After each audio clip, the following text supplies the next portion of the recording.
Hello student, how are you? I hope you are fine. तो कैसे हैं आप लोग?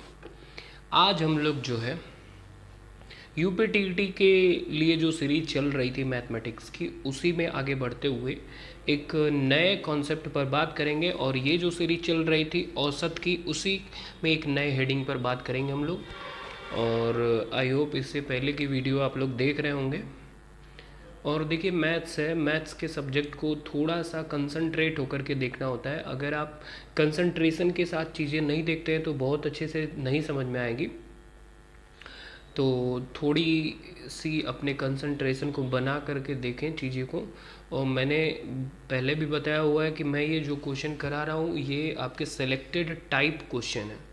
और हर एक नए हेडिंग को लेकर के और उसके सेलेक्टेड टाइप क्वेश्चन मैं देता हूँ। तो सेम क्वेश्चन नहीं मिलने वाला एग्ज़ाम में, उसी टाइप के क्वेश्चन मिलेंगे, इससे बाहर कहीं नहीं जाएगा, ठीक है। और प्रैक्टिस पूरा सेशन कंप्लीट होने के बाद, जब पूरे सिलेबस को हम कंप्लीट करा लेंगे, तो उसके बाद एक प्रैक्टिस सेट की सीरीज चलेगी जिसमें आपको हम प्रैक्टिस कराएंगे। बट यहाँ पे जो दे रहे हैं ये आप क्वेश्चन का फेयर बनाते रहें और ध्यान से चीज़ों को समझते रहें। तो देखिए, यहाँ लिखा है चर राशियों का औसत ज्ञात करना। क्या? चर राशियों का औसत ज्ञात करना का मतलब, चर मतलब कि वेरिएबल जो फिक्स नहीं होते हैं, जैसे x y z s t u v, इस तरह के, ठीक है। तो चर राशियों का औसत ज्ञात करने के लिए यहाँ पे एक क्वेश्चन हम लोग देखेंगे बेसिकली। जैसे लिखा हुआ है, यदि 25a प्लस 25b बराबर 3125 हो तो स्मॉल a और b का औसत बताइए। क्या लिखा है? एकदम सिंपल क्वेश्चन है कि यदि 25a प्लस 25b बराबर 3125 हो तो a व b का औसत बताइए।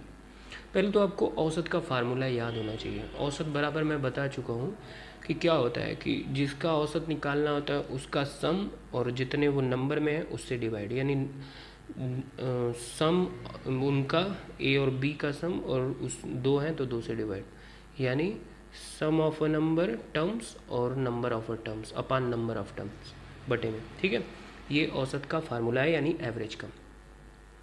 तो 25 से प्लस 25b बराबर 3125 हो तो a और b का औसत, यानी a और b के औसत का मतलब क्या हुआ? a plus b by two, सही है। तो a plus b by two में हमें ज़रूरत होगी कि मान लीजिए अगर आपको a plus b by two का मान पूछा जाए यहाँ से, तो आपको पहले a प्लस बी पता रहे, तभी तो आप 2 से डिवाइड करके मान बता पाओगे। तो यहाँ से उसके लिए आपको ये दिया हुआ है कि 25a प्लस 25b बराबर 3125।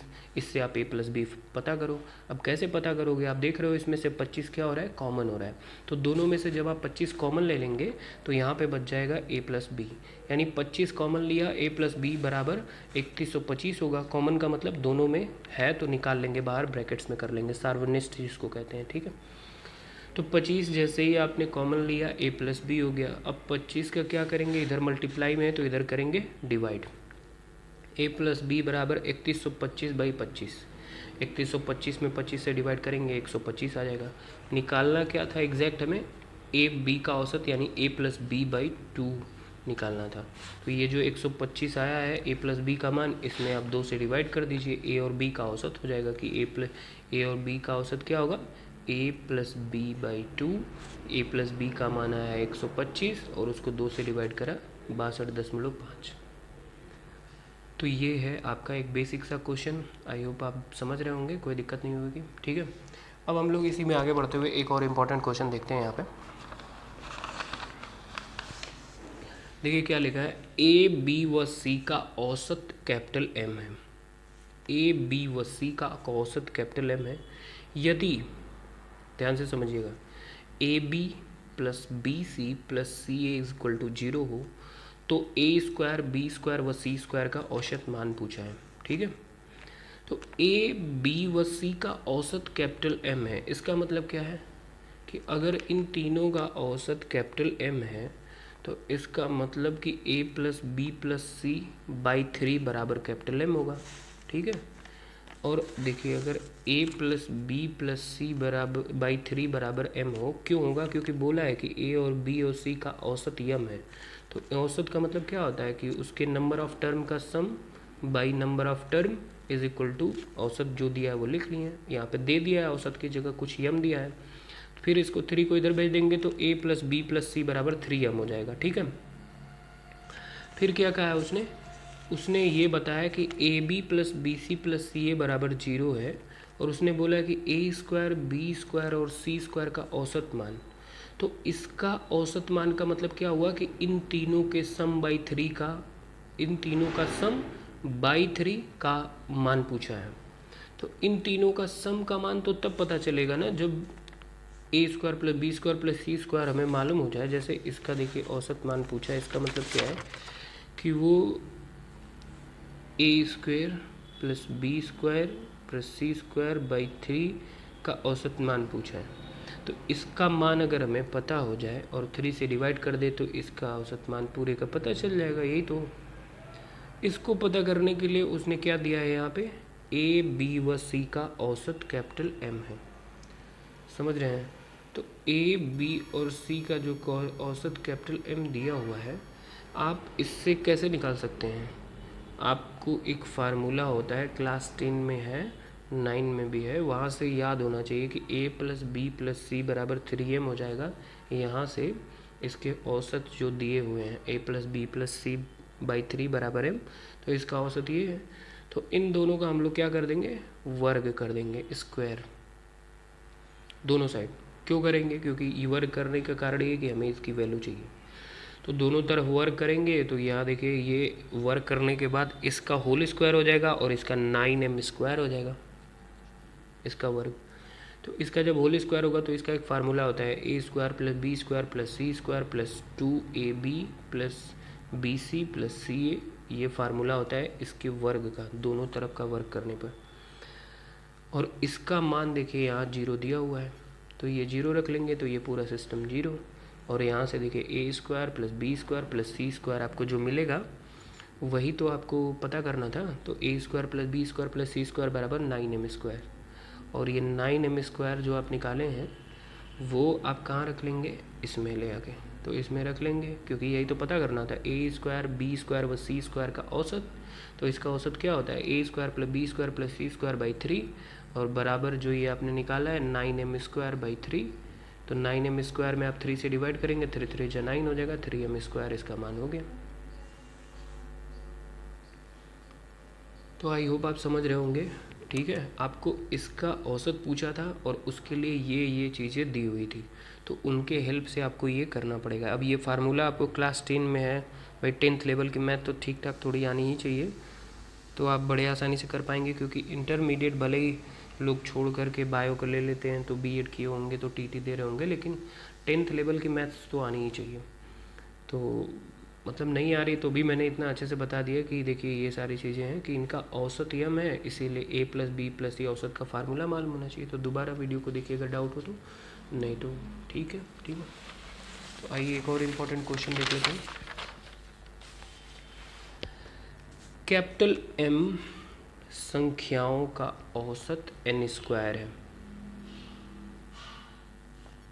m संख्याओं का औसत n स्क्वायर है तथा n संख्याओं का औसत m स्क्वायर है। तो m प्लस n संख्याओं का औसत पूछा है। ध्यान से समझिएगा, m संख्याओं का, m का मतलब कि m नंबर ऑफ टर्म है, और ये m संख्याओं का औसत n स्क्वायर लिखा है तथा n संख्याओं का औसत m स्क्वायर है। m प्लस n संख्याओं का औसत पूछा है।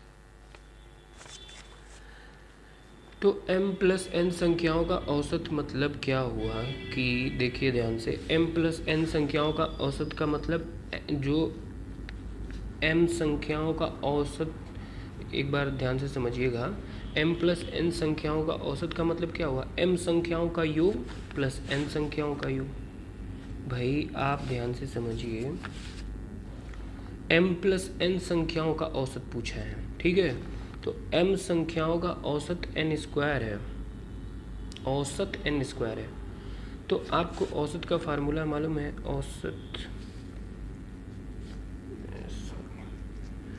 औसत बराबर योग ऑफ, योग किसका, जो टर्म होते हैं,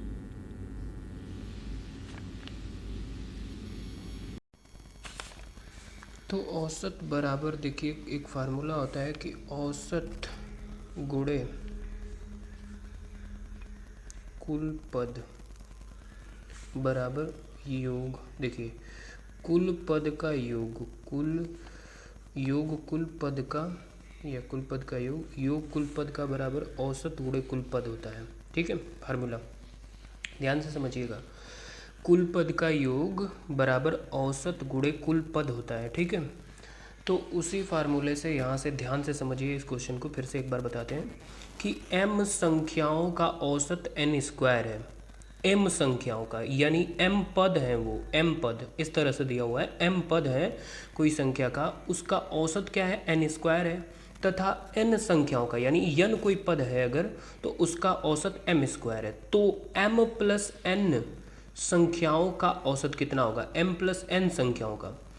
तो देखिए ध्यान से, m प्लस n संख्याओं का औसत बराबर क्या होगा, m प्लस n संख्याओं का औसत बराबर उन m और n संख्याओं के पदों का योग। ठीक है, m और n संख्याओं का योग यानी mn संख्याओं के पदों का योग और टोटल पद, यही तो फार्मूला होता है औसत का। तो देखिए m संख्याओं का जो योग है यानी m जो पद संख्याओं का योग है, तो योग बराबर क्या होता है, m संख्याओं के यम पदों का योग का मतलब कि उसके कुल पद। ध्यान से समझिएगा, m संख्याओं का योग का मतलब m पद है उनका योग कैसे निकलेगा कि उनके m संख्याओं के औसत में कुल पद का गुणा हो जाए। तो m पद हो गए और उनका औसत कितना हुआ, देखिए दिया है m संख्याओं का औसत n स्क्वायर, यानी m संख्याओं का योग कुल पद m है और उनका औसत n स्क्वायर है, तो m इंटू एन स्क्वायर हो जाएगा इस तरह से। ठीक है, ये जनरल वे में लिखा हुआ है, बिल्कुल घबराने की जरूरत नहीं है। प्लस n संख्याओं का योग यानी n संख्याओं का योग, तो n संख्याओं का योग का मतलब इस फार्मूले से कि n संख्याओं का योग का मतलब कि n संख्याओं का औसत m स्क्वायर और उनमें कुल पद, तो कुल पद n है, तो m स्क्वायर n हो जाएंगे। ठीक है, और फिर उसके बाद दोनों का यहाँ पे सम, और इसका औसत में क्या होता है, उन दोनों के पदों का मतलब सम, तो m पद और n दोनों m प्लस n हो जाएंगे। भाई औसत का फार्मूला ये होता है ना कि उनके संख्याओं का योग और फिर उनके पदों की संख्या, तो पदों की संख्या m प्लस n है। ठीक है, तो अब देखेंगे आप यहाँ से, तो इन दोनों में जो है, इन दोनों में कुछ कॉमन हो रहा है। देखिए m इसमें से निकल सकता है, यहाँ से एक m निकल जाएगा, और n एक इसमें से निकलेगा, इसमें से m निकल जाएगा, तो यहाँ देखिए क्या बचेगा, m निकलेगा और n निकलेगा, तो यहाँ सिर्फ n बचेगा। यहाँ m और n निकलेंगे एक एक, तो यहाँ सिर्फ m बचेगा। तो n प्लस m और नीचे है आपका m प्लस n, दोनों जो है कट जाएंगे और बचेगा mn और आपका आ गया mn। ठीक है, तो इस तरह के क्वेश्चन थोड़े आपको डाउट हैं लग रहे होंगे, नहीं दिख रहा था लग रहा है, एक बार फिर से देखिए हम बता देते हैं। देखिए एक बार अगेन और रिपीट करते हैं कि m संख्याओं का औसत, देखिए m जो है ना, ये नंबर ऑफ m टर्म है, m पद है, और उन संख्याओं का औसत n स्क्वायर है। कुल पद कितने हैं, m है और उसका औसत n स्क्वायर है, कुल पद n है तो उसका औसत m स्क्वायर है, तो उन m प्लस n संख्याओं का औसत, दोनों का साथ में पूछा हुआ है। तो जब m प्लस n संख्याओं का औसत होगा तो m संख्याओं का पहले हम लोग क्या है, m संख्याओं का योग प्लस n संख्याओं का योग पता करेंगे, क्योंकि दोनों की संख्याओं का योग तो पता करना होता है और फिर टोटल पद से डिवाइड करना होता है, यही तो करते हैं, औसत का फार्मूला होता है। तो m संख्याओं का योग जो है कैसे निकलेगा, m संख्याओं का योग का मतलब कि m संख्याओं के औसत और उसके कुल पद का मल्टीप्लाई, तो औसत n स्क्वायर है और कुल पद m है, मल्टीप्लाई हो गया। n संख्याओं का योग यानी n पद और उनका औसत m स्क्वायर का मल्टीप्लाई, फिर क्या है, दोनों में से जो कॉमन मिल रहा है कॉमन ले लिया गया, m और n, और m और n कॉमन लेने के बाद यहाँ पे m प्लस n बचेगा, फिर काट दिया गया। m देखिए इसमें से निकलेगा तो यहाँ क्या बचेगा, m और n, तो यहाँ सिर्फ n बचेगा, और फिर ये यहाँ से m निकलेगा और n निकलेगा तो सिर्फ यहाँ m बचेगा, फिर काटा कुटी हो गया, फिर ये mn हो गया। ठीक है, तो आई होप आप ये समझ गए होंगे।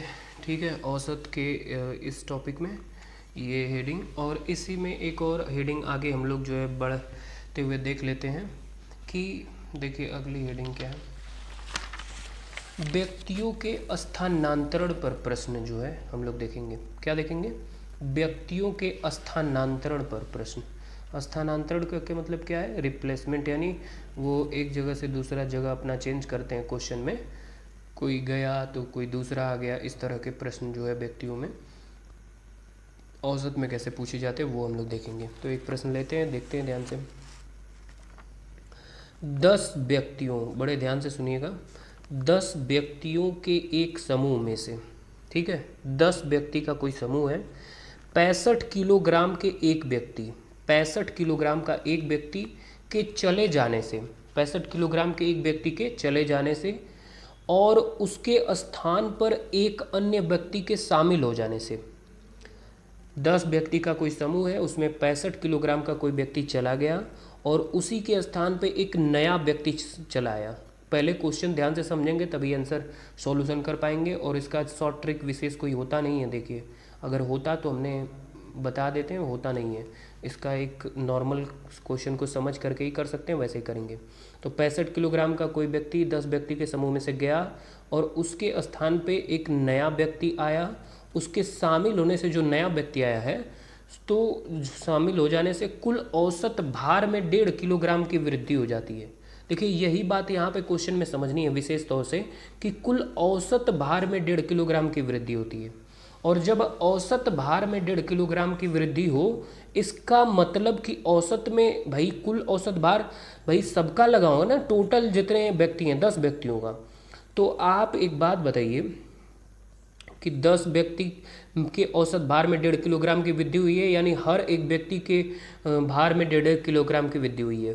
1.5 किलोग्राम की हर व्यक्ति के औसत भार जब शब्द यूज़ कर दिया गया तो हर व्यक्ति के भार में 1.5 किलोग्राम की वृद्धि हुई होगी, ठीक है, ये मतलब है।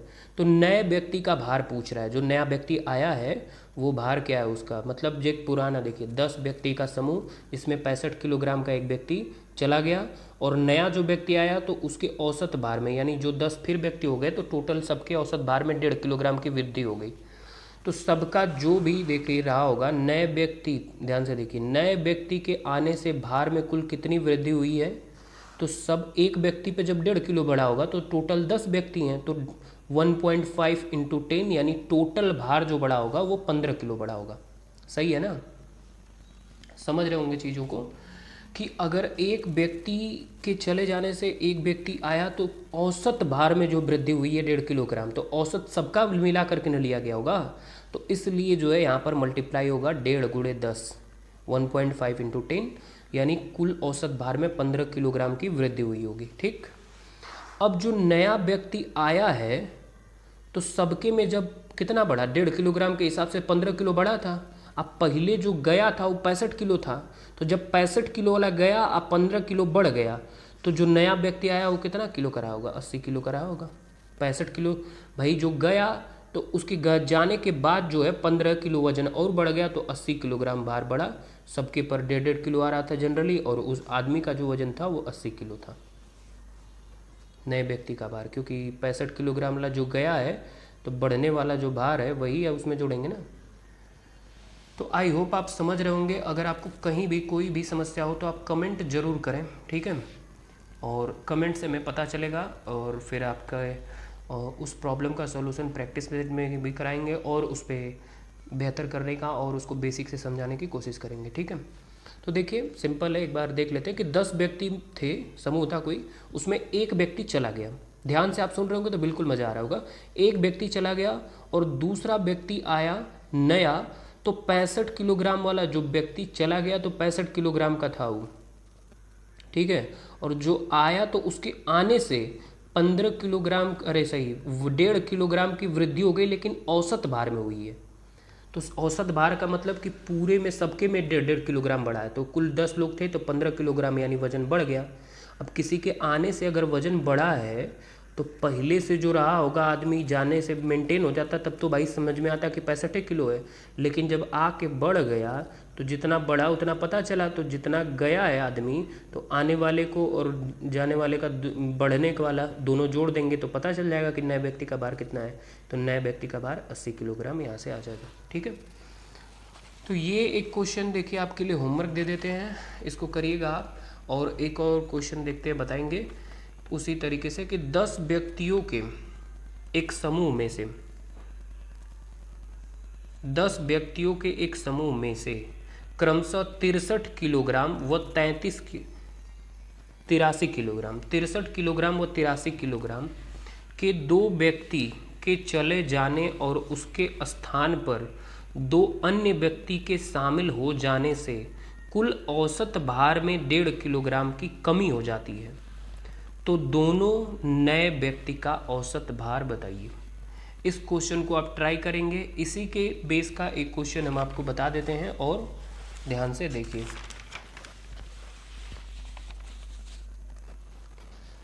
देखिए एक लास्ट क्वेश्चन है आज की वीडियो का। 8 व्यक्तियों के एक समूह में से, कितने व्यक्ति का समूह है? 8 व्यक्ति का। कितने व्यक्ति का? 8 व्यक्तियों के एक समूह में से क्रमशः 37 वर्ष व 33 वर्ष के, 37 वर्ष 37 ईयर एंड 33 ईयर के दो व्यक्ति के चले जाने से क्या हो गया?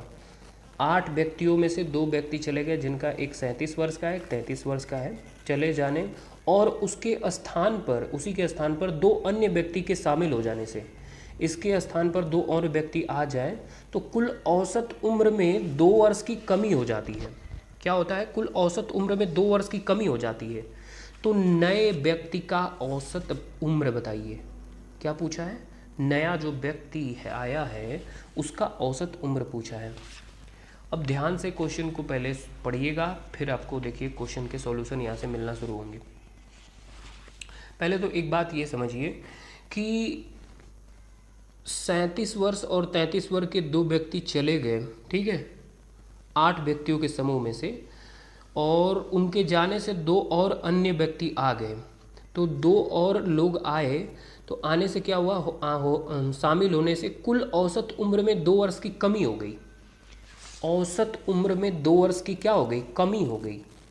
अब ये बताइए, यही बात मैं पीछे वाले में भी समझाया कि औसत उम्र में कमी हो रही है, इसका मतलब कि सबका जो 8 लोग हुए फिर सबके एज में जो है ना वो कितने की कमी हो गई है? 2 वर्ष की कमी हो गई। 8 लोगों में 2 और 2 वर्ष की कमी हो गई, 8 लोगों में। तो जब 8 लोगों में 2-2 वर्ष की कमी हो गई, क्योंकि औसत उम्र में कमी कर रहा है, किसी एक विशेष में कर देता तो समझ में आता। तो जब औसत उम्र में 2 वर्ष की कमी हुई, इसका मतलब 8 लोगों में 2-2 वर्ष की कमी हो गई। तो 8 लोगों में 2 वर्ष की कमी का मतलब नए व्यक्ति के आने से उम्र में कुल कमी कितनी हुई? तो 8 गुणे 2 यानी 16 वर्ष की कमी हो गई। सही है, 16 वर्ष की कमी हो गई। अब दोनों नए व्यक्ति का जो उम्र का योग है, वो दोनों नए व्यक्ति का मतलब ये उम्र कैसे पता चलेगा भाई? जो गए हैं सब, जो 2 आदमी गए हैं, यहाँ लिखा है ना जाने वाले का, क्रमशः 37 वर्ष और 33 वर्ष के 2 व्यक्ति चले गए। तो जो दोनों चले गए तो उनके जाने से और उन नए 2 आने से 16 वर्ष की कमी हुई। तो जो दोनों गए हैं उन दोनों का सम में से अगर 16 वर्ष की जो कमी हुई है उसको घटा दिया जाए तो मेंटेन हो जाएगी कि नहीं एज। यानी जो आपके जो 2 व्यक्ति चले गए हैं, दोनों नए व्यक्ति की उम्र का योग क्या होगा? 37 + 33। जो गए वाले हैं, जो गए हैं 37 + 33 के थे, उनमें 16 साल अगर एक्स्ट्रा जो हो रहा था, जो अधिक कमी हो रही थी, 16 साल की जो कमी हो रही थी वही अगर घटा दिया जाए तो 37 + 33 बराबर आपका हो जाएगा 70। और 70 में से 16 साल जो है सबके में कमी हो रही थी, वो 16 साल घटा दिया जाए तो जो दोनों आए हैं आदमी नए, उन दोनों का 54 वर्ष दोनों का मिला के होगा। और दोनों का क्या पूछा है? दोनों नए व्यक्ति का औसत उम्र बताइए। तो 2 व्यक्ति का जब औसत उम्र 54 वर्ष है तो एक व्यक्ति का 2 से डिवाइड करेंगे तो 27 वर्ष आएगा। औसत उम्र बराबर 54/2 बराबर 27 वर्ष। सॉरी ये ठीक है। तो आई होप आप समझ गए होंगे। अगेन एक बार और देख लेते हैं, चाहे ताकि आपको थोड़ा भी डाउट ना रहे, सिंपली वे में कि 8 व्यक्ति का कोई समूह है, ठीक है, जिसमें से 37 वर्ष और 33 वर्ष के 2 लोग क्या करे हैं? चले गए हैं। और जो 2 लोग चले गए ना, तो 2 लोग और आए, तो उनके आने से जो है ना सबके औसत उम्र में 2-2 वर्ष की कमी हो गई। सब औसत उम्र में 2 वर्ष की कमी मतलब सबके एज में से 2-2 साल कम हो गया। तो कितना कम हुआ वो हमने पता कर लिया। टोटल 8 लोग थे तो 2-2 वर्ष की कमी होने के कारण 16 वर्ष की हो गई। अब जो गए हैं तो उनका जो कमी हुई है भाई, उन्हीं के जाने में ही तो 16 वर्ष की कमी हुई है। तो वो दोनों जो है 70 वर्ष के थे, 37 + 33 यहाँ दिया हुआ है। और उसमें से आप जो 16 वर्ष की कमी हुई है वो घटा लेंगे तो वही 54 वर्ष आएगा, तो वही मेंटेन हो जाएगा। जो आए हैं लोग 2 लोग और उनका औसत उम्र पूछ रहा है तो 2 से डिवाइड कर देंगे, क्योंकि 2 लोगों का औसत उम्र आया है, दोनों व्यक्ति नए व्यक्ति की उम्र का योग, तो 54/2 बराबर 27 औसत उम्र। ठीक है, तो अगर आपका थोड़ा सा भी बेसिक्स मैथ्स ठीक है तो आपको काफ़ी अच्छे से समझ में आ रहा होगा। देखिए, जिन क्वेश्चन के शॉर्ट ट्रिक हो सकते हैं उनको शॉर्ट ट्रिक से कराया जा रहा है, और जिनके शॉर्ट ट्रिक हो ही नहीं सकते वो शॉर्ट ट्रिक से करा पाना बड़ा मुश्किल है। ठीक है, और ये UPTET के लिए है, लेकिन बाकी अदर एग्ज़ाम के बेसिक के लिए भी बहुत ही इंपॉर्टेंट है। और आई होप आप लोग बिल्कुल अच्छे से समझ रहे होंगे। तो मज़ा आ रहा हो तो लाइक भी करिए, शेयर करिए और सब्सक्राइब भी करिए। Thanks for watching this video. Thank you.